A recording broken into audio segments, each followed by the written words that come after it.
23 जैन में जब मैं वापस आया, वो अंदर का जर्नलिस्ट सेटल हो नहीं रहा था कि एज इन क्यों वो पैच में ऐसा लगता है, and unless and until we get answers as journalist, why answer नहीं होता तो we don't take a break. सो चले गए। इस बार हम 4 लोग थे, भूषण दादा, उनकी वाइफ, युवराज और मैं। 3 हमारे पास 2 व्हीलर्स थे। कुछ रात के 8:45 वही 8:45-9 हो रहे होंगे, और उसी रूट से जा रहे हैं। अब मैंने आप पहले भी बताया है कि उसका विजुअली आइडेंटिफाई नहीं कर सकते वो पैच को, तो अब हम जा रहे हैं। इस बार कुछ फील नहीं हुआ, कुछ लगा नहीं, तो मैंने बोला यस डेफिनेटली, क्योंकि हम 4 लोग हैं तो हमको वो डर लग नहीं रहा। तो आइसोलेशन ही एक ऐसी चीज़ है, अकेलापन ही एक ऐसी चीज़ है जो उस फीलिंग को ट्रिगर करता है या ऐसा माहौल बना देता है नेचुरली कि हमें डर लगे। तो मैंने बोला हाँ यही है। तो भूषण दादा बैक रोड पकड़ के अपनी वाइफ के साथ में, उनको जहाँ जाना था वो चले गए। युवराज ने बोला वैभव वापस हम एक यूटर्न मारे, जाते हैं सेम रूट से। मैंने कहा एक काम करते हैं, वापस जाते हैं, सेम रूट लेते हैं, लेकिन हेडलाइट बंद रखेंगे साहब, शायद औरत और बच्चा दिखे। तो हेडलाइट बंद करी, वापस उसी पैच से हमने जाना शुरू किया। बहुत कम स्पीड थी, 10-15 की स्पीड थी हमारी, क्योंकि अब कुछ दिख भी नहीं रहा था, अब तो कुछ भी नहीं दिख रहा था। एंड एकदम से क्या हुआ, मुझे ये फीलिंग आती है कि कोई तो झाड़ियों में से निकला, someone just popped out, has held something in the hands and is with full pace it's running behind us. अब जिस मोमेंट मुझे ये लगा, युवराज ने एकदम से रेस दी अपनी बाइक को और वो आगे चला गया, और उस डर में मैं भी आगे गया फटाफट। आगे कुछ गुड 200-300 मीटर्स के बाद मैंने उसको पूछा, मैंने क्या हो गया। वो सेम वर्ड्स कह रहा है, सेम चीज़ कह रहा है जो मुझे फील हुई। तो मैंने कहा यार ये तो समझ ही नहीं आ रहा कैसे। मुझे एक होता है कि आपको डर लग रहा है, आपको एक सिमिलर फीलिंग आ सकती है, सेम नहीं आ सकती। तो मैंने कहा यार एक चक्कर और मारते हैं और बैक रोड पकड़ के निकल जाएंगे। Worst decision ever to once again hit the same patch with the headlights off. एक ऐसे एंटिटी को हमने एनकाउंटर कर लिया beyond our understanding, beyond our perceptions. And उस मोमेंट पे मुझे लगा कि वो ट्रेसपासर वाली फीलिंग क्यों आ रही थी। इन शॉर्ट वो काम हमें कभी नहीं करना चाहिए था। हम वापस गए, हेडलाइट्स बंद है। Good 40-50 metres ahead of us there is a motorcycle approaching. उसका हेडलाइट चालू था, क्योंकि हमारी तरह वो बेवकूफ़ नहीं है, तो उसकी हेडलाइट चालू थी। और उसकी हेडलाइट में मुझे एक सिलुएट दिखता है, एक बहुत dark apparition and very skinny. I am sure that it was of a man, but मुझे सिर्फ अपर बॉडी दिख रही थी। ये सिर्फ 2 सेकंड का विजन था जिसमें मैंने देखा वो स्किनी आदमी जो है रोड के बीच में से जंगल के अंदर चला गया, वुड्स में चला गया। अब मैंने सिर्फ ये देखा है, जितनी देर में प्रोसेस करूं। युवराज कहता है वो कौन था, तो मैंने बोला यस इसने भी देखा। तो मैंने बोला अरे वो आदमी दिखा। मैंने तो कहता है कौन सा आदमी, मुझे तो सिर्फ पैर दिखे। मैंने कहा सिर्फ पैर दिखे? मैं कहा यार अपर बॉडी नहीं दिखी। कहते नहीं सिर्फ पैर दिखे, बहुत स्किनी पैर थे, एज इफ कपड़े ही नहीं पहने। और वो जंगल के अंदर चला गया। अब आप सोच लो, आपकी 10-15 की स्पीड है, 50 मीटर आपको पहुंचने में कितने सेकंड लगेंगे। हम पहुंच गए, हाँ हम वहाँ पहुंच गए और कोई नहीं है। अच्छा जंगल ऐसा नहीं है कि वो, खास करके वो इलाका ऐसा नहीं है कि आप कहीं छुप जाओ। आप अगर वुड्स की तरफ जाते भी हो ना, तो कई मीटर्स तक तो पहले सिर्फ ग्रासी लैंड है। और ग्रास मतलब वो ऐसी नहीं है कि आप लेट जाओगे तो छुप जाओगे या कुछ भी आपको कंसील कर लेगा, कुछ ऐसा नहीं है। हम वहाँ पहुँचे, हम रुके। एक तो रुकने की गलती की, रुके, देख रहे हैं, लाइट मार रहे हैं, हेडलाइट फुल के, कुछ नहीं, एब्सोल्युटली नोबडी, एब्सोल्युटली नथिंग। उसके कुछ सेकंड बाद जब हमने कहा फटाफट निकलते हैं यहाँ से, मेरी स्कूटी स्टार्ट नहीं हो रही। जैसे तैसे स्कूटी स्टार्ट हुई है। जैसे ही मैंने रेस दिया, एकदम से मुझे लगा कुछ तो यहाँ आ गया। कोई अगर आपको पीछे से पकड़ के नीचे दबाए स्कूटी पे, या आपके पीछे कोई बैठे, उस वक्त जो फीलिंग आई मैं कभी एक्सप्लेन नहीं कर पाऊंगा। The chill in the spine and it was very unsettling very uncomfortable.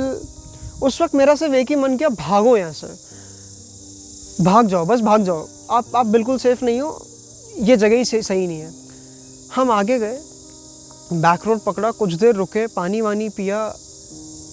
कुछ देर तक तो मैं बोल नहीं पा रहा हूँ, समझ नहीं आ रहा क्या हो रहा है। और वो डरावनी फीलिंग नहीं होती, वो कंफ्यूजिंग होती है। मेरे हिसाब से जब ऐसी एंटिटीज़ को आप एनकाउंटर करते हो, आपको डर नहीं लगेगा, बट आप बौरा जाओगे कि हुआ क्या, क्योंकि आपका माइंड प्रोसेस नहीं कर पाता है जो आपने देखा, जो आपने एक्सपीरियंस किया। तो मैं नहीं कह सकता कि कोई भूत प्रेत या कुछ है, बट कुछ तो था। और मैं कह रहा हूँ ना, ऐसी बातों को you can never explain. Her experience आप एक्सप्लेन ही कर पाते तो फिर, but that evening, that incident changed my perception of supernatural, of paranormal forever. Hanuman Chalisa बोलते बोलते मैं घर पे पहुंचा। इतना विश्वास हुआ कि हनुमान चालीसा पूरी आती है, आज काम आएगी।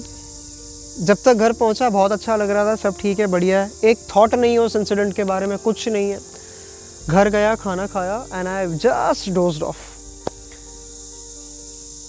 Now whenever I sleep in all this 23 years, बिरला ही कोई एक ऐसी रात होगी जब मैं बीच में उठाऊँ। मैं सो गया, और जब मैं सोता हूँ मैं सीधा अगले दिन सुबह उठता हूँ। मैं अंडर एनी सर्कमस्टेंस में रात को मेरी आंखें नहीं खुलती, मैं इतना बेसुध सोता हूँ। उस रात ठीक 3 बजे सुबह के, मुझे याद है, बहुत अननेचुरली मैं उठा, as if someone called me out, या किसी ने उठाया। मैं नहीं कह रहा मुझे कोई आवाज़ें सुनाई दी, बिल्कुल नहीं, बट मैं अपनी मर्जी से नहीं उठा। यस, मैं अपनी मर्जी से तो पक्का नहीं उठा। मतलब आप सो रहे हो और ऐसे में उठा एकदम कि जैसे मैं सोया ही नहीं था। And at 3 AM I woke up and I'm just looking room में, कुछ नहीं है। My head turns towards the door and I see the same dark apparition standing upright मेरे दरवाजे पे। इस बार मैं डरा और मैंने इमिडिएटली लाइट चालू की, कुछ नहीं था वहाँ, कुछ भी नहीं था। लाइट चालू करी, वो नहीं था, बट उसके बाद मैं पूरी रात सो नहीं पाया हूँ। मुझे ऐसे लगा मैंने किसी अनइनवाइटेड गेस्ट को अपने घर पे बुला लिया। Something has followed me back. That was the other day I contacted the IPS team to understand what was it. Was it my own mind playing games with me? How do entities function? Was it something legitimate? Or was it my own subconscious trying to, goof around? तो ऐसी बातें थी। So for paranormal investigators or for researchers, not just for paranormal, but researchers per se in whatever field, this becomes like an intriguing part for them. Mm-hmm. You either run away or you go in and research. Mm-hmm. So for researchers, we will go in and research. People who are scared of, or they will just either back off and they'll say, no, not for me. Mm-hmm. But maybe for people like you and me, we will go in a little more deeper inside to figure out what's the truth there. And I also think because of influence of the media and the way, a forest is always shown as a place, like you go deep into the forest and you see like, you're something happening, right? You're bound to get lost. Correct. So I think you're bound to find a witch's hut there. Yeah. And you tend to become Hansel and Gretel, become Neil for the winter, so things like that. So that's all the hype that has been created. So even in the recent, the South Indian film Kantara, if you have seen that, so they usually, even in that film, the entire climax is that this particular entity or this particular person who's kind of, who's got that entity within themselves, they kind of run deep into the forest and then they vanish there. So there are a lot of mysteries that they have shown. There are a lot of shots that they have shown in the movie which takes place only in the deeper part of the forest. So somewhere I think there is also an influence of film, media, videos, stories, crimes, all this I think, and of course there could be certain elements of paranormal also attached to this.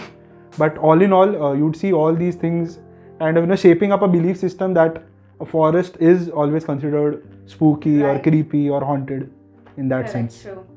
Also, we've read a lot about these in our fairy tales also when you're growing up. Mm-hmm. So Hansel and Gretel, for instance, and then there was this other fairy tale I was just thinking about where Snow White, Mhm. where when she runs away and she goes inside the forest and she sees a small cabin and there are dwarfs in there. So all that adds up to we've been brought up with all these stories now, and you've already made it's already on the back of your mind somewhere. Correct. So either you go in with a curiosity, maybe you'll see a candy house inside, or maybe you may meet 7 dwarfs somewhere. That can also be the case. But I think for explorers and researchers, these places are very intriguing. Mhm. And if anybody out there who has who thinks can give us permissions to such places, we would love for you to come forward and give us permission, help us with the permissions, so that we can go in and check out those places.